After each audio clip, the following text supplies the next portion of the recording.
She never finished her meals. A billionaire thought it was shyness until he learned the little girl saved half her food so hope wouldn't disappear tomorrow.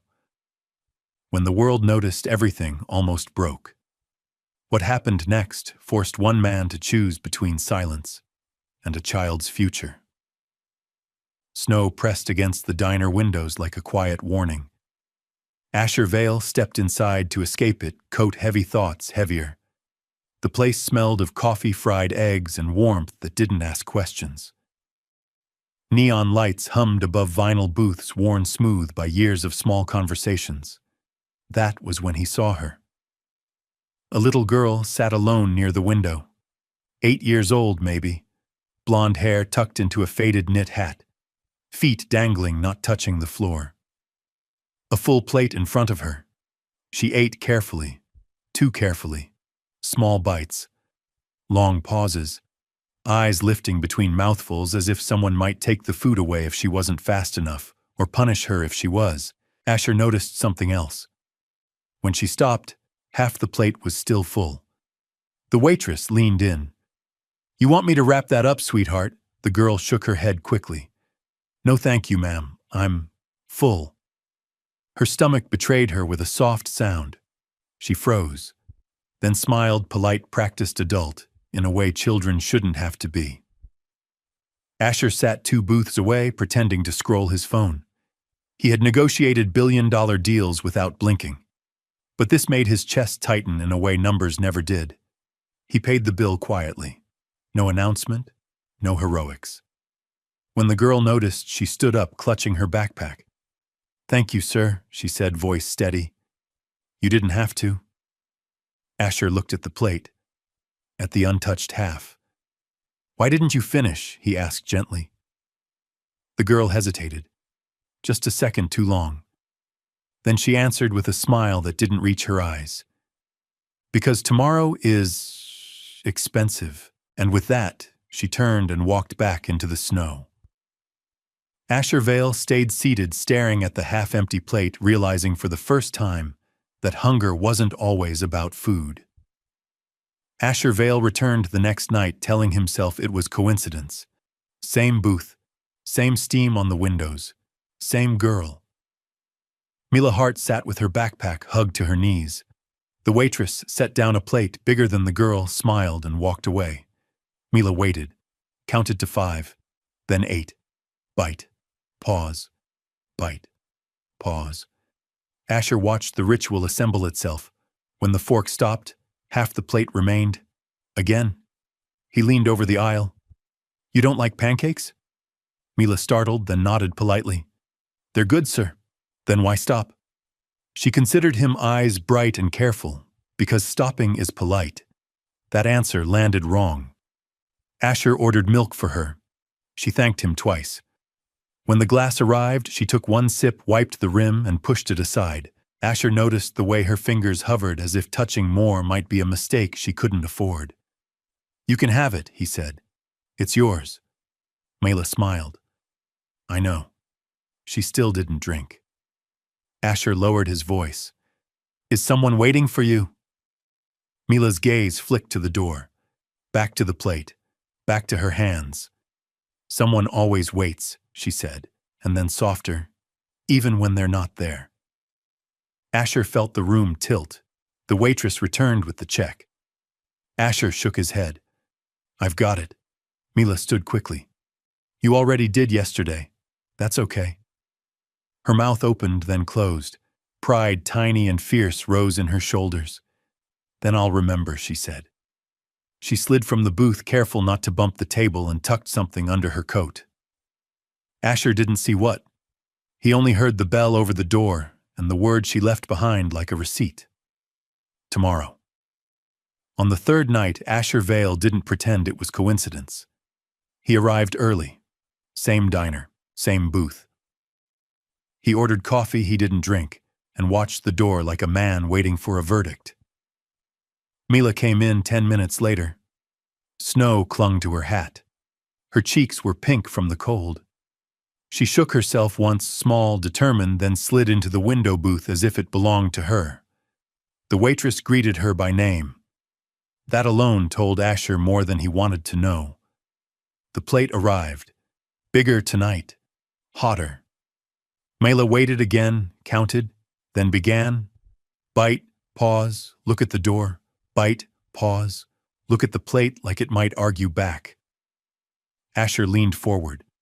This wasn't shyness. This wasn't appetite. This was precision. When half the plate remained, Mila stopped exactly where she always did, same edge, same angle like a line she refused to cross. Asher stood and walked over. "Hi," he said gently. "I'm Asher." "Mila," she replied, polite as a letter written by someone too young to mail it themselves. "You do this every night," he said, not accusing. "You stop halfway." Mila's fork froze midair. For a second, the girl disappeared. What replaced her was older, alert, calculating. "I don't," she said carefully. Asher nodded. "Then help me understand." She set the fork down, folded her napkin twice, 3 times, then spoke without looking up. "If you eat everything Mila said, people think you'll come back." Asher felt the words move through him like cold water. "And if you don't," he asked, "then they think you're just passing through." She looked up. Passing through is safer. The waitress returned. Mila slid the plate forward an inch. "May I have this wrapped?" The request was soft, practiced, earned. Asher watched as the food disappeared into paper and foil, careful hands sealing warmth for later. He noticed the way Mila tucked the bundle into her backpack, deep and protected like it mattered more than anything else she owned. "You're not eating less," Asher said quietly. Mila met his eyes. "I'm planning," she replied. She stood, nodded once respectful final, and walked back into the night. Asher remained where he was, staring at the empty space on the plate. For the first time, he understood.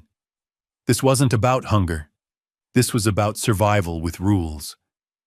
Asher Vale paid his check and walked out first. He made it 3 steps into the snow before stopping. Through the diner window, he watched Mila slip off her booth and tighten the straps of her backpack. She glanced around, once not scared, just careful, then pushed through the door. Asher waited 10 seconds. Then he followed.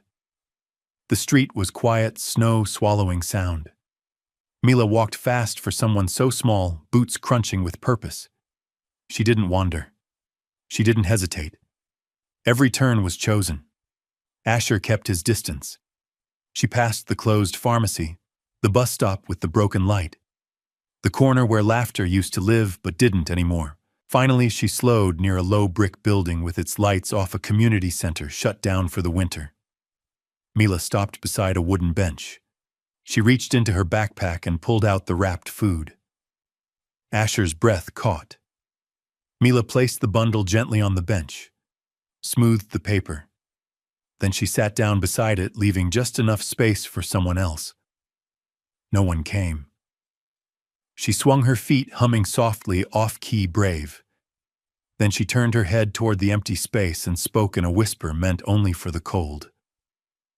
"I saved you the warm part," she said. "The inside." Asher felt his chest tighten. Mila waited. Counted. She always counted.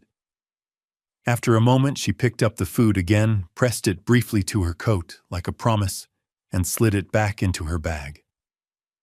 "That's okay," she added quickly, like she didn't want to be rude. "Tomorrow." She stood and brushed snow from the bench twice before turning away. Asher stepped forward before he could stop himself. "Mila." She spun, eyes wide. Her body shifted, instantly defensive, ready to run. "I wasn't following you," he said, which was only half true. "I was worried." Mila stared at him, measuring. Then her shoulders dropped an inch. "You weren't supposed to see that," she said. See what she looked past him at the bench, at the space she'd made for someone who never arrived. "That I don't eat alone," Mila replied quietly. "Not really." Snow fell between them, soft and relentless. Asher understood then. The half she saved wasn't for later. It was for someone missing. and that made it heavier than any hunger he had ever known. They stood facing each other while the snow kept falling, as if the night had decided to listen. Mila was the first to speak. "You don't have to feel bad," she said, quick and careful. "I'm okay." Asher glanced at the bench, the space she had saved. That didn't look like okay. Mila shrugged a small movement that tried to carry something much heavier. "It's just a seat." It didn't feel like just a seat. She hesitated. Then, with the seriousness of someone laying down a rule, she said, "I don't eat everything. That's how it works." "Why, so tomorrow doesn't get mad at me?" The answer made no sense, which meant it made all the sense in the world. Asher crouched so they were eye level. He kept his hands visible, his voice low. "Who are you saving it for, Mila?" She didn't answer right away. She walked back to the bench, sat and patted the empty space beside her. Asher stayed where he was. "I used to sit here with my mom," Mila said, "when the building was open. We'd eat after she finished her shift." Asher's chest tightened. "Used to." Mila nodded once. "She's resting now." The word rested hung in the air, too vague, too careful. "She doesn't like me to eat a lot," Mila added quickly. "Not because she's mean, because she worries." Asher felt something crack. "So you save half for her?" Mila shook her head. "No, I save half so she won't worry." Asher sat down on the other end of the bench, leaving the space between them untouched. "You shouldn't have to do that." Mila looked at him, then really looked. "Are you helping me?" she asked. "Or helping your feelings?" The question landed like a dare. Asher didn't rush his answer. "I don't know yet," he said honestly, "but I want to help the right way." Mila studied him. The snow collected on her lashes. Finally, she reached into her backpack and pulled out the wrapped food. "This is the rule," she said, placing it on the empty seat. "We don't eat everything alone. Not until it's safe." Asher followed her gaze to the bench, to the space that meant someone else. Then he said softly, "Let's make it safe." Mila didn't smile, but she didn't take the food back either. Asher walked Mila part of the way, keeping a careful distance, like one wrong step might shatter the fragile truce between them. They stopped under a flickering streetlight. The city felt smaller here, quieter, honest. "You don't have to follow me anymore," Mila said, adjusting her backpack. "This is far enough," Asher nodded. "Okay. Then let me ask one thing." Mila sighed, the sound of someone much older than 8. "One thing. Where are you staying?" She hesitated. Her fingers tightened around the straps. "Somewhere that closes early." "That doesn't tell me much." "It tells you enough," she replied gently. "If I say the name, it becomes heavy." Asher recognized the deflection. He'd used it in boardrooms when answers were inconvenient. "I can help," he said. "Food, a ride, a place?" "No," Mila said quickly, too quickly. She took a step back. "I didn't ask," she continued, steadying herself. "That's the rule." Asher swallowed. "Whose rule?" "Mine's," she said. "And hers?" "Hers," Mila nodded once. "My mom's." Asher softened his voice. "Is she sick?" Mila's eyes dropped. "She's tired in a way sleep doesn't fix." The streetlight buzzed overhead. Snow drifted between them like unspoken things. "I don't eat everything," Mila said, changing the subject. "I don't take rides from people I just met, and I don't let help turn into questions." Asher let the list land. "Those rules kept you alive?" he said. Mila looked up, surprised. "You think so, I know so." She considered him again, the same careful weighing. "Then don't break them." Asher exhaled slowly. "What if we add one?" Mila frowned. "Rules don't like company." "Just one," he said. "You get to say yes later." "Not tonight." Silence stretched. Finally, Mila nodded. "Later is allowed." Asher smiled, small, respectful. "Then tomorrow I'll be at the diner. You don't have to come." Mayla took 2 steps away, then paused. If I do come, she said without turning, don't change anything. I won't, Asher promised. She glanced back once. People always say that. Then she disappeared into the snow. Asher stood under the streetlight long after she was gone, realizing the truth. Helping her wasn't about giving more. It was about not taking control. The conference room was all glass and clean lines, nothing soft, nothing forgiving. Asher Vale stood at the window while his team talked behind him. Numbers flickered on a screen. Expansion plans, press calendars, a life that usually made sense. Celia Wren cleared her throat. You missed the agenda item, Asher. He turned. I met a kid. Silence. A kid, Celia repeated carefully like she was testing the word. Is this relevant? Yes. He told them about the diner, the half-eaten meals, the rules. He left out the bench, the empty seat. Some things felt private even when shared. Celia's expression tightened. You cannot be seen alone with a minor, ever. I wasn't alone, Asher said. Public places, distance, no contact. That won't matter if someone wants a headline, she replied. Intent doesn't protect you. Optics do. Asher nodded. He knew the truth in that. He'd built an empire on it. I'm not making her a story, he said. I just want to make sure she eats. Then do it quietly, Celia said. Through systems, diner tabs, vouchers, no names. The door opened before Asher could answer. An assistant stepped in, phone in hand. Sorry to interrupt. This is trending. On the screen, a blurry photo. Asher at the diner. Mila in the background, half her face hidden by the booth. Caption: Billionaire buys dinner for homeless girl. Asher's chest dropped. That's not he started. Too late, Celia said. It is now. Comments poured in. Some praised him, others accused. Performative, fake, using a child for image repair. Asher felt something new, fear, sharp and personal. She didn't ask for this, he said. Celia met his eyes. Then protect her. That night, Asher returned to the diner. Mila's booth was empty. The waitress shook her head. Haven't seen her. Asher stared at the untouched table, the place where a half plate always waited. For the first time since he met her, tomorrow didn't feel expensive. It felt dangerous. By morning, the story had a life of its own. Asher watched it unfold on his phone clips, captions, opinions stacked like snowdrifts. The photo from the diner had multiplied, cropped and recropped. Mila's small shape turned into a symbol people argued over. She's being exploited. He's buying good press. Why is a child alone at night? No one asked where she went.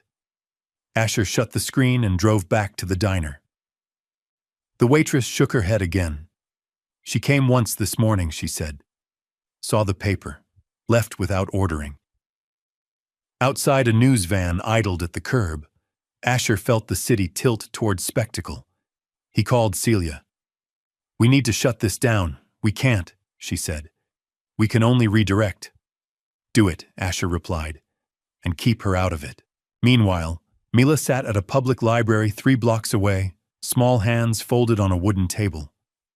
The paper lay open in front of her. She didn't read the words, she read faces. The blurry photo told her enough. She closed the paper carefully, like it might cut her if she moved too fast. At the shelter, Coach Darnell noticed her quiet. You okay, kiddo? I broke a rule, Mila said.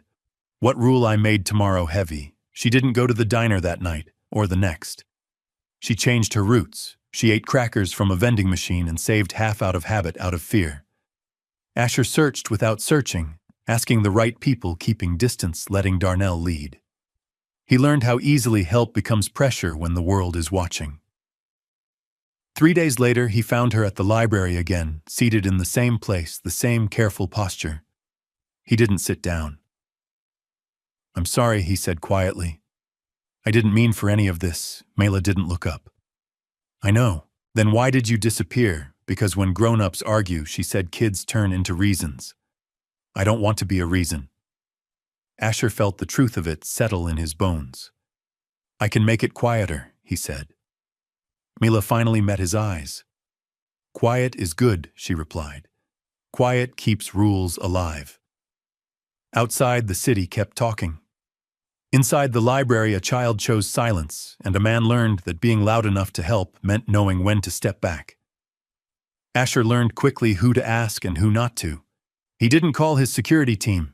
He didn't call reporters. He called Coach Darnell Reed, the man whose name kept surfacing in quiet conversations at the diner and the library. They met outside a brick building that blended into the block on purpose. Darnell crossed his arms. If you're here to feel useful, he said, turn around. Asher didn't flinch. I'm here to feel responsible. Darnell studied him, then nodded once. Then listen more than you talk. Inside the shelter was warm without trying to be. No speeches, no posters begging for sympathy. Just tables, chairs, and people moving with tired dignity. Mila wasn't there. She keeps her head down, Darnell said. That's how kids survive storms they didn't start. Asher walked the hallway, slowly noticing what wasn't said. Names taped neatly, shoes lined up in pairs, rules written in friendly handwriting. She won't come if she thinks you followed her, Darnell added. I didn't, Asher replied. I waited. Good. They sat at a small table. Darnell poured coffee. Here's the truth, he said. Help works when it's boring. Asher smiled faintly. I can do boring, a volunteer leaned in and whispered. Darnell nodded. Library, he said to Asher. But you stay back. From across the room, Asher saw her Mila legs tucked under the chair, a book open she wasn't reading. He didn't approach. Darnell did. Mila, he said softly. Someone wants to apologize without making it a thing. Mila peeked over the book. Her eyes found Asher standing a respectful distance away. She closed the book and walked over, stopping 3 steps short. You didn't break the rule, she said to Asher. The picture did. I should have protected you better, Asher replied. Mila considered this. Maybe she said, but you came back. That counts. She paused. I didn't finish my food yesterday. Asher's chest tightened. You don't have to come back to the diner. I want to, she said, but not alone. Darnell smiled. That can be arranged. Asher understood then. This wasn't a rescue. It was a handoff from chance to care, from noise to people who stayed. And for the first time since the photo went viral, tomorrow felt manageable. They went back to the diner together quietly. No cameras, no announcements. Just Asher, Mila, and Coach Darnell at a booth near the window. The waitress didn't ask questions. She simply brought 3 plates and a look that said she understood more than she'd ever say. Mila waited, counted, then ate. Asher watched closely this time, not with suspicion, but with care. The same rhythm returned. Bite, pause, bite, pause. When half the plate remained, Mila stopped right on time. Asher didn't speak. She reached into her backpack and pulled out a clean container. Not the crumpled paper from before, this one was sturdy, reused, respected. She slid half the food inside and sealed it with both hands, slow and deliberate. This is for my mom, Mila said. The words landed softly. Final. Asher felt his breath catch. She's nearby at the clinic, Mila replied. She says she's not hungry. Grown-ups say that when they are. Coach Darnell looked down at his coffee. She won't take a whole meal, Mila continued. She says other people need it more. But if I bring half, Mila shrugged. Half feels like sharing, not charity. Asher nodded, understanding something important too late. So you eat less, so she can eat it all. Mila shook her head. No, I eat enough. She tapped the container. I save enough. The waitress returned. Asher paid without comment. Do you want a ride to the clinic? Darnell asked. Mila looked at Asher. He stayed still. Only if you say yes. She thought about it, then nodded. Yes, but we walk in together. At the clinic, the waiting room hummed with tired hope. Mila spotted her mother immediately, a woman sitting too straight, hands folded, eyes trying to be brave. "Mama," Mila said. Her mother's face softened, then tightened with worry. "Did you eat?" Mila smiled. "Half." She handed over the container like it was a gift. Her mother hesitated, then accepted, eyes shining. Asher stood back, heart heavy and clear all at once. This was the truth he'd been missing. The half plate wasn't about scarcity. It was about love measured carefully, so no one had to feel ashamed. The clinic smelled like disinfectant and patience. Asher stood near the wall while Mila and her mother, Nora Hart, sat side by side. Nora ate slowly, carefully, half a meal just like her daughter. Pride moved through her hands, steady and practiced. Dr. Sienna Park stepped into the room with a tired smile. "Mila," she said warmly, "you brought your container again." Mila nodded. "It's sharing." Dr. Park's eyes softened. "It always is." Asher waited until Mila was distracted by a poster on the wall. "What does she need?" he asked quietly. Dr. Park glanced at Nora, then back at Asher. "Time, rest, consistency." She hesitated. "And funding that doesn't disappear after a photo op." Asher reached for his phone. "I can cover." Dr. Park raised a hand. "We don't need a miracle. We need a schedule." She explained the backlog, grants that ended. Staff stretched thin, patients who fell through cracks because the system wasn't built for people who tried to be invisible. Asher felt the familiar itch to fix it fast. "I'll donate," he said. "Today." Dr. Park shook her head. "Donate tomorrow. Today, respect our process." The words landed harder than any headline. Nora approached, then container, empty eyes, steady. "I appreciate the meal," she said. "But I don't want my daughter thinking kindness only comes with strings." Asher swallowed. "I don't want that either." "Then don't rush," Nora replied. "Rushing scares people like us." Mila returned, slipping her hand into her mother's. "Mama, she said he didn't make it weird." Nora smiled faintly. "Good." Asher stepped back toward the door. He felt useful and useless at the same time. At the threshold, he paused. "Is there anything I can do tonight?" Dr. Park nodded. "Yes." "Leave."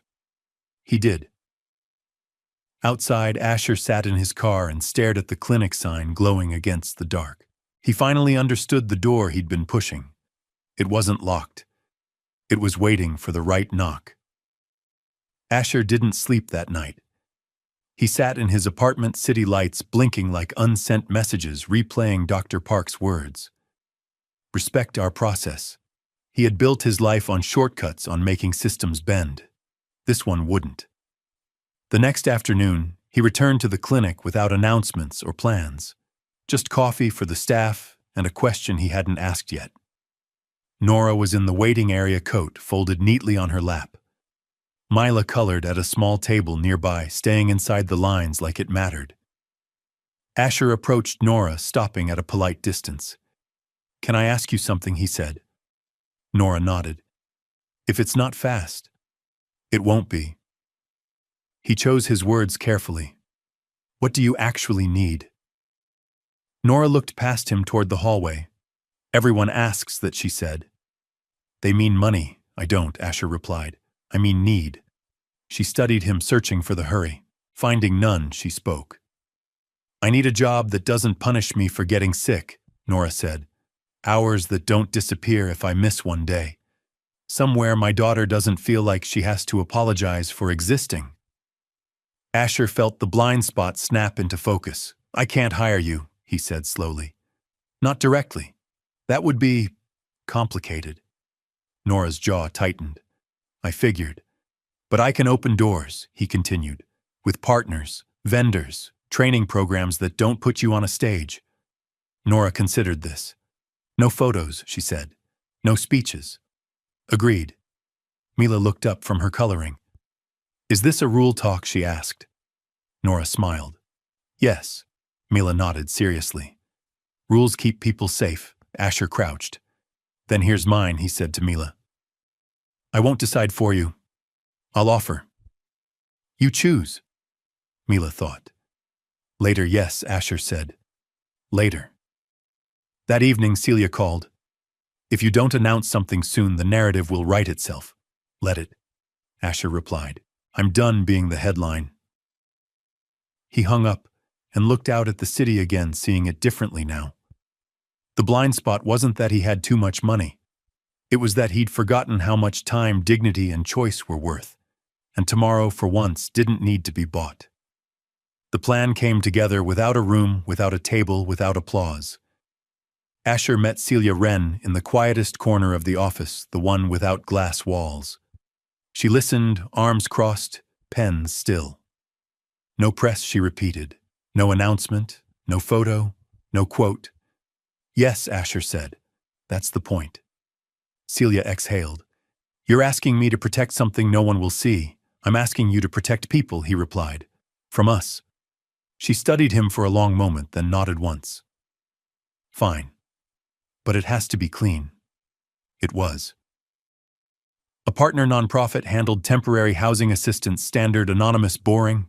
A veil vendor posted a contract role with flexible hours and paid training. Childcare support came through a community program that never asked for names. The clinic received a scheduled grant, reviewed, approved, documented, no rush, no ribbon. Asher didn't call Nora. He sent Darnell. Darnell sat across from Nora at the shelter's small table and laid out the options like cards, face up. No pressure, he said. You choose. Nora read everything twice. She didn't cry. She didn't smile. She asked one question. Will my daughter be safe from attention? Yes, Darnell said. Because she won't be part of it. Nora nodded. Then we try. Mela listened from a chair nearby, legs swinging. Is this a rule thing? She asked. Yes, Nora said. A good one. Mela looked at the papers. Do I still get to decide later? You always do, Nora replied. That night at the diner, Mila ate with the same careful rhythm. Half remained, habit held strong. Asher watched, hands wrapped around cooling coffee. He didn't interfere. You changed things, Mila said without looking up. I offered, Asher corrected. She nodded, approving the precision. Later she said again and packed the half-neatly routine intact. Outside, a reporter waited across the street. Celia's text buzzed. We can make this go away. Asher typed back, do. Inside, Mila slid from the booth and paused. If tomorrow is quiet, she said, I might eat more. Asher smiled, small, hopeful. The deal had been made. No cameras, no heroes, just a fragile bridge built from patience and a child who still needed time to trust it. Quiet never stays quiet for long. By the end of the week, someone noticed the pattern. A vendor contract posted too neatly. A clinic grant approved too smoothly. The internet loves coincidences until it decides they're lies. A local blog ran a headline that didn't name anyone and still named everyone. Silent help or hidden agenda. Nora saw it on a borrowed phone at the shelter. She read it once, then again. Each sentence felt like a hand reaching for her daughter. At dinner that night, Mila pushed her food around the plate. She didn't count. She didn't pack. She didn't eat. Nora noticed immediately. What's wrong? Mila shook her head. Nothing. Nothing doesn't stop you like this, Nora said gently. Mila stared at the plate. If people are watching, she whispered, maybe I shouldn't. Nora's heart sank. Shouldn't what? Shouldn't eat, Mila said. Shouldn't take. Shouldn't be the reason. The words cut clean. Nora stood up, hands trembling. She stepped outside and called Darnell. Then Asher. This is too much, she said when Asher answered. I won't do it. The job. The help. Any of it. Asher closed his eyes. Because of the story, because of my daughter? Nora replied. She's shrinking herself again. Inside, Mila sat alone with the untouched plate, staring at the half she usually saved, now too heavy to touch. Asher arrived quietly. He didn't sit. He didn't speak at first. "Mila," he said finally, "you didn't do anything wrong." She didn't look up. "I changed the rules." "No," Asher said. "The noise did." Mila's voice broke. "If I disappear, it stops." Asher knelt beside the booth, careful not to crowd her. "You don't have to disappear to be safe." "But grown-ups fight when I eat," she whispered. "When I don't, they stop." Nora returned, eyes wet, resolve hardening. "We're done," she told Asher. "Tonight." Asher stood between a promise and a child who was learning the wrong lesson. He knew what came next would decide everything. Help spoken aloud could protect them. Help spoken aloud could also destroy the one rule Mila lived by. Outside, cameras waited. Inside, a little girl sat with an empty fork and a future balanced on whether she believed she deserved to finish her plate. The diner had gone quiet in the way rooms do when something important is about to happen. Outside, cameras waited like weather, unavoidable patient. Inside, a plate cooled in front of Mila Hart. Untouched. Not half. Not planned. Just there. Asher Vale felt the weight of the choice settle into his chest. Nora stood by the door, coat already on. Her voice was steady, practiced. "We're leaving." Mila didn't move. Baby Nora said softly, "We talked about this." Mila stared at the plate. "If I eat," she whispered, "they argue." Asher took a step forward, then stopped himself. He remembered the rules. Distance, choice, no control. "If I don't," Mila continued, "everyone gets quiet again." Nora's breath caught. "That's not your job." Mila's shoulders lifted, then fell. "It feels like it is." Asher knelt beside the booth, not crowding, not touching. "Mila," he said, careful with every syllable, "quiet isn't the same as safe." She finally looked at him. Her eyes were dry, too old. "Safe is when tomorrow doesn't change." The words struck him. Tomorrow, the thing she'd been budgeting her life around, one half plate at a time. Nora turned away. "I won't teach her this," she said. "We're done." Asher stood. This was the moment he couldn't outsource. The moment money couldn't soften. The moment PR couldn't reframe. He reached into his coat and pulled out his phone. Celia's name hovered on the screen. If he stayed quiet, the cameras would drift. The story would starve. Nora and Mila would disappear back into the careful shadows where nothing followed, but nothing changed. If he spoke, the noise would explode. He would break Mila's rule. He would risk becoming the reason again. Asher lowered the phone. "Mila," he said, voice steady, "can I ask you something important?" She nodded once. "Why do you save half?" She hesitated, then answered with the truth she'd never said out loud. "I don't save food because I'm hungry," she said. "I save it so hope doesn't disappear." The diner seemed to inhale. Nora covered her mouth. Asher felt the choice clarify, not as a fork in the road, but as a line he had to step over. He lifted the phone and dialed. "Celia," he said when she answered. "I'm going to speak, not about a child, about a rule." Celia paused. "If you do this, I know," Asher replied. "Get me one camera, one statement, then stop." He turned to the room, not to the lenses outside. "This isn't charity," he said, voice carrying without rising. "This is capacity. We built systems that reward noise and punish need. Tonight, that ends." Nora shook her head, terrified. "Don't." Asher met her eyes. "I won't say her name. I won't show her face. I won't make her a symbol." He knelt again, eye level with Mila. "I'm breaking a rule," he said gently. "Not yours. Mine." Mila searched his face. "Will tomorrow be mad?" Asher smiled, soft, honest.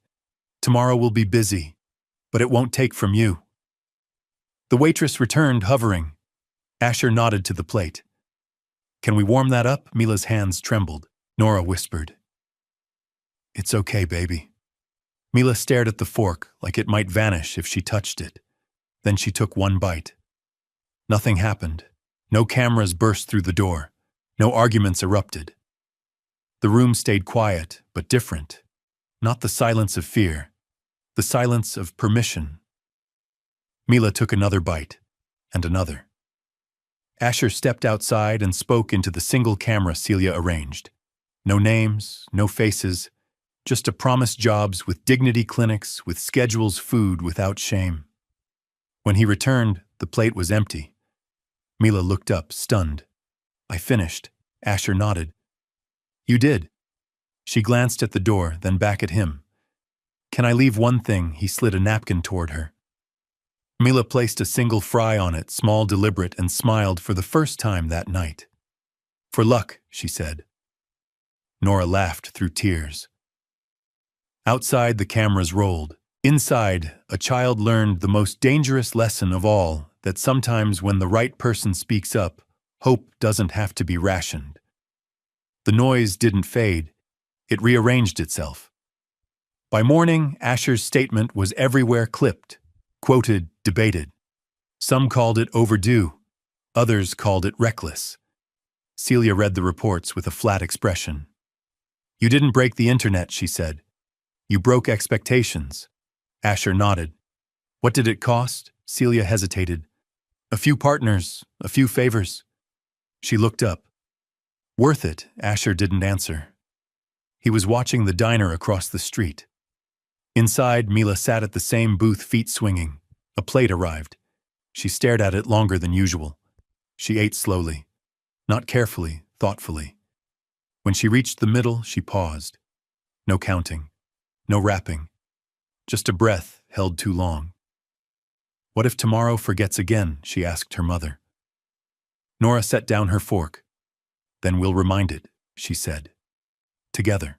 Mila took another bite. At the shelter, Nora's phone buzzed. An email, then another. A vendor interview scheduled. Training hours outlined. Childcare options attached like quiet promises. Nora didn't smile. She didn't cry. She sat with it. Do I say yes? She asked Asher later, voice low. You get to, he replied. You also get to say no. That mattered more than he expected. By afternoon, the cameras drifted. New stories took their place. The world, it seemed, was very good at moving on. Healing was slower. That night, Mila wrapped a single piece of bread, small, neat, and placed it in her bag. Habit tugged at her hands like muscle memory. Why save that? Nora asked gently. Mila shrugged. I don't want to forget how to be careful. Nora kissed her hair. We'll learn a new careful. Across the city, Asher signed a document. He hadn't announced a schedule for the clinic. Funded quietly, reviewed thoroughly. No ribbon, just dates. He sat alone in his office afterward, the city humming beneath him, and understood the difference. The noise had done its job. Now came the work that didn't trend. And somewhere between a finished plate and a saved crumb, 3 lives began the slow practice of believing that tomorrow didn't need to be feared to be planned. The first day Nora went to work, she woke before the alarm. She sat on the edge of the bed, uniform folded beside her, staring at nothing in particular. The fear wasn't loud. It was quiet, patient, like it had time. Mila noticed. You don't have to go, she said from the doorway, already dressed. Later is allowed. Nora smiled and held out her hand.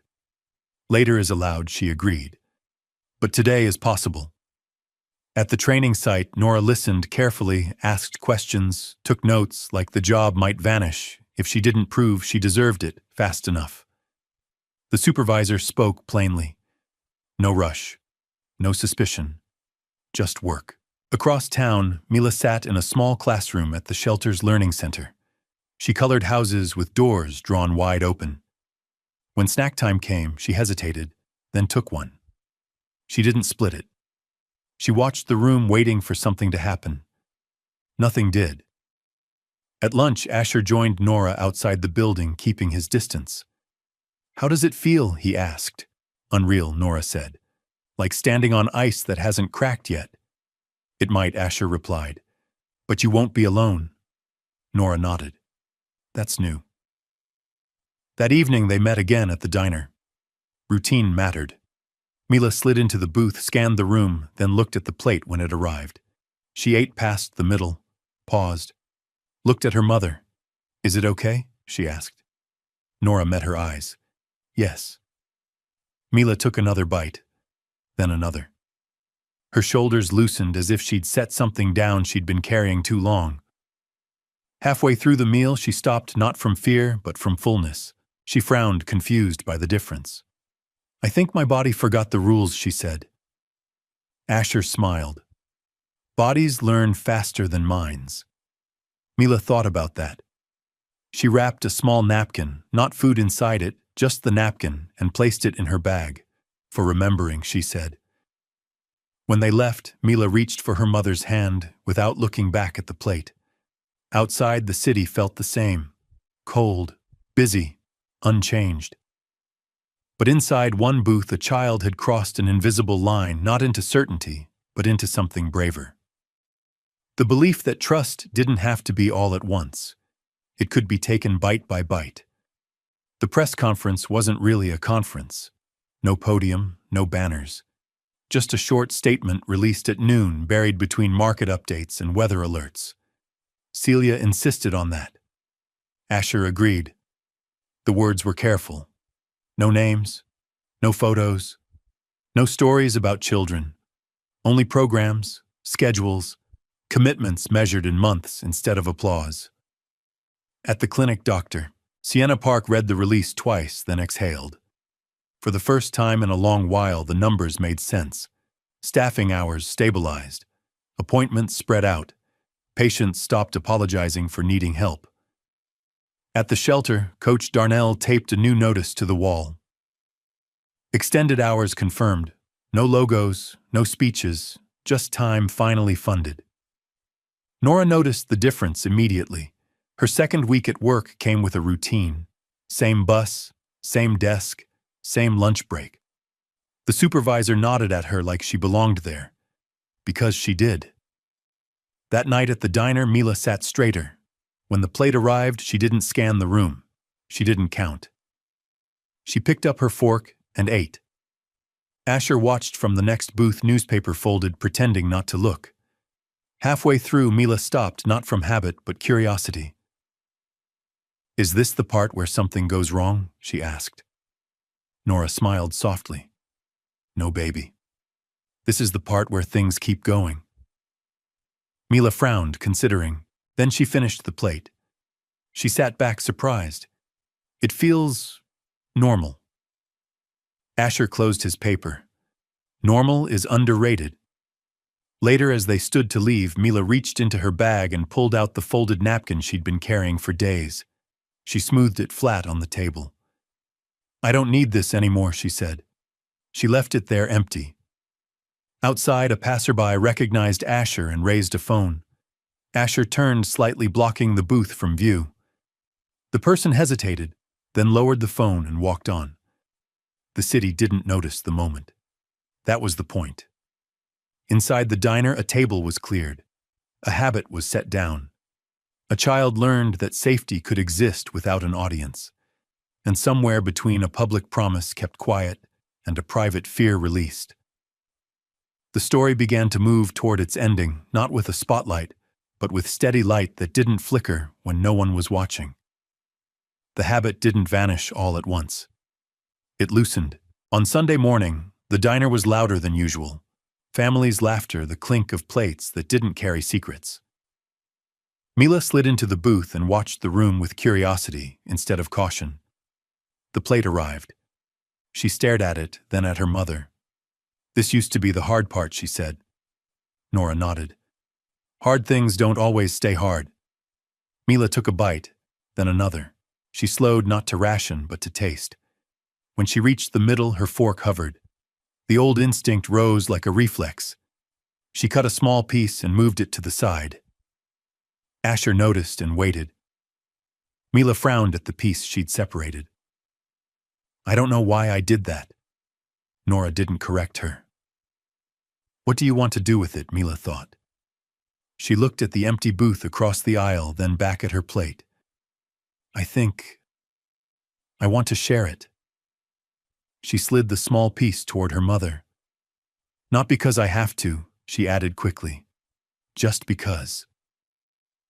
Nora's eyes filled. She took the bite, smiling. Thank you. Mila finished the rest of her meal without ceremony. When the plate was empty, she blinked, surprised, then laughed. A sound that came easily now.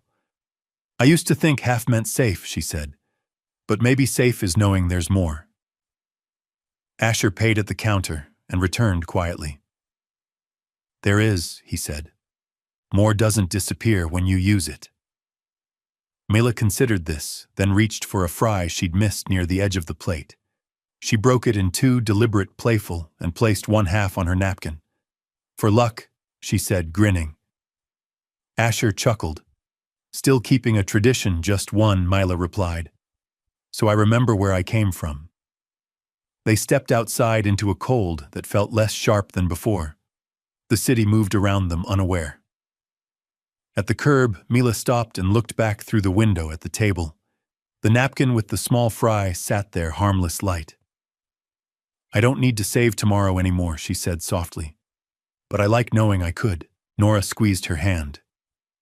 Asher watched the diner door close behind them and understood the moment for what it was. Not an ending. A choice repeated. And for the first time, the last half wasn't about fear. It was about freedom. The thank you came on an ordinary afternoon.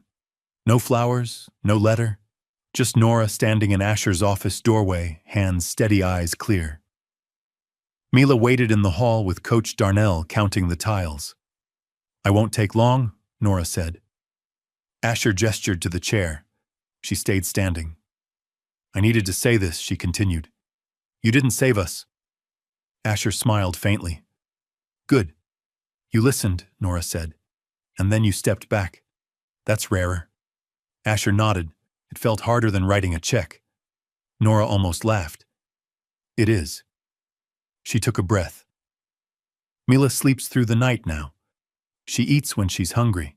She leaves food because she's full, not because she's afraid. Asher felt the weight of that land quietly. In the hall, Mila traced a finger along the wall. When Nora stepped out, Mila looked up at Asher. Mom said thank you already, Mila said seriously, but I have one too. She reached into her pocket and pulled out a folded napkin. Not empty this time, inside was a crayon drawing, a table, 3 chairs, all filled. This is for you, Mila said, so you remember. Asher accepted it carefully. I will. Mila nodded, satisfied. You didn't make us owe you. Asher crouched. No one should owe for being human. Mila considered this. Then we're even. They left without ceremony. Asher returned to his desk and unfolded the drawing again. He placed it in a drawer he didn't lock. Outside, the city kept moving. Inside, a debt had been paid the only way that mattered by never being created in the first place. Months later, winter loosened its grip. The diner changed its hours with the light. Mornings filled earlier. Evenings stayed warmer longer. The booth by the window was still there, worn familiar, but it no longer felt like a checkpoint. Mila ran in after school, backpack, bouncing hair tied back without worrying about the cold. She slid into the booth and didn't look around first. That mattered. Nora followed, tired in the good way, now the kind that came from work, done not fear carried. She ordered without apologizing. The waitress smiled like this was how it had always been. When the plates arrived, Mila ate. No counting. No pauses for listening. Just eating, talking, laughing between bites. When she finished, she leaned back and stretched, surprised by her own fullness. I forgot to save something, she said. Nora raised an eyebrow. Do you want to? Mila thought for a moment, then shook her head. No. Tomorrow knows where to find us. Asher arrived late, coat draped over his arm. He didn't announce himself. He never did anymore. He took the seat across from them, the table complete without effort. They talked about small things. A test Mila passed. A shift Nora traded. A park opening quietly on the south side. No banners, just benches and lights that stayed on. When it was time to leave, Mila paused. She reached for one fry, only one, and set it on her napkin. For luck, Asher asked, smiling. For remembering, Mila said. And for sharing. She slid the napkin to the center of the table. They stepped outside together. The evening air was cool, not sharp. The city hummed indifferent and alive. Asher watched them walk ahead hand in hand and felt something settle that had been restless for years. He hadn't fixed hunger. He hadn't saved a family. He had helped make a table where tomorrow could sit down without being afraid. Behind them, the diner door closed softly. Inside, a single fry waited on a napkin, not as a promise made from fear, but as a symbol freely chosen. Because hope, once it no longer needs to be rationed, still tastes better when it's shared. Did this story move you? Share your thoughts in the comments and rate this story from 1 to 10. Don't forget to like, share, subscribe to the channel, and click the bell icon so you don't miss other heartwarming stories. Click on the last screen to see the next emotional chapter waiting for you. See you in the next story.